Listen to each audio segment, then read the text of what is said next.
Marunong akong tumanaw ng utang na loob. Pero amanos na tayo. Niligtas din ni Wesley ngayon ang buhay mo. Lintik ka.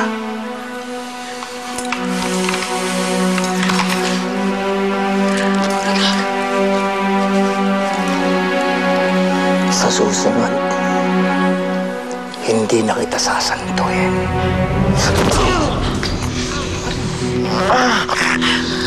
Sir, positive na po ang sasakyan. May mga press na rin po nag-aantay sa morgue. Gusto raw po nila makita yung pagkuha niyo sa katawan ni Wesley. Ba, magbihis ka na. Sasama ka sa akin sa morgue. Amadeo! Huwag mo na ako isama.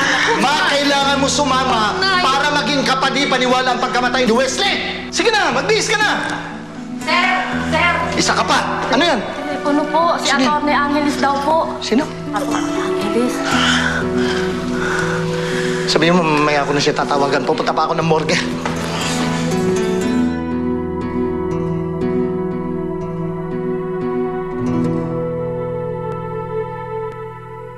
Sige, tatawag na lang ho ako ulit.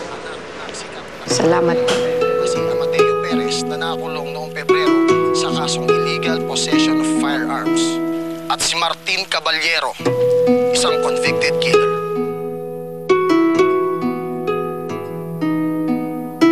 Preso ang nakatakas mula sa isang malakihang jailbreak na naganap kanina dito sa Perez. Alam ko malungkot ka sa pagkamatay ng kaibigan mo.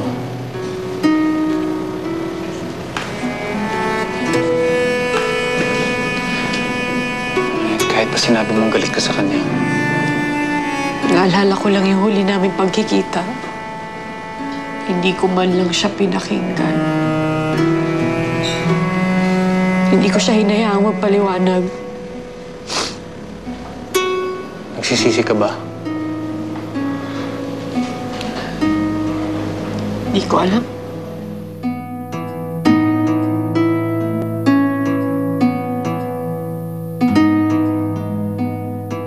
Congratulations! Wala ka lang sabit. Patay na si Martin. Paano yung matanda? Tutuldukan ko na ba? Ikaw nang bahala sa kanya. Matanda na yun, amoy baol. Pwede mo na rin ibaon sa hukay. Oh, ano ba yung nadidinig kong sinasabi niyo? Hawak niyo ba si Florentino?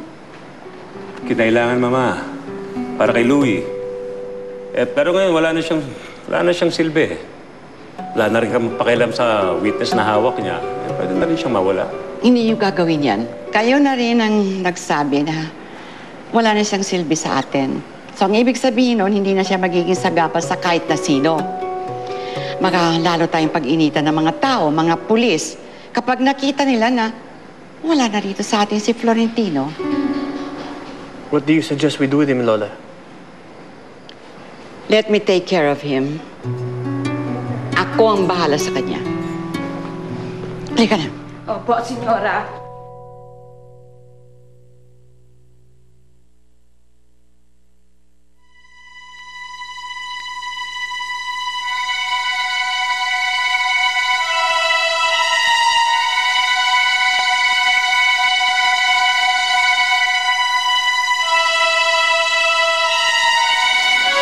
Lalo, di ba si Martin yun?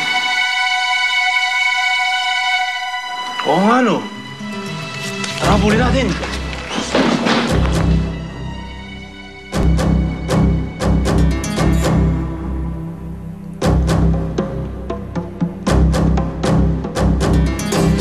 Huwag kang gagalaw kundi sabog utak mo!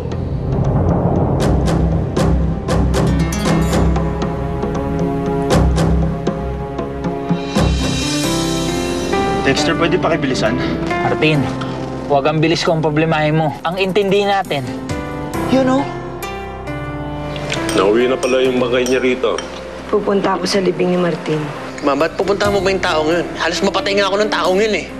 Wala akong balak na manggulo. Dapat lang. Dahil puro gulo na dinulot mo nung nabubuhay pa si Martin. Hayaan mo na lang ako makiramay. Hindi. Dapat nakiramay ka.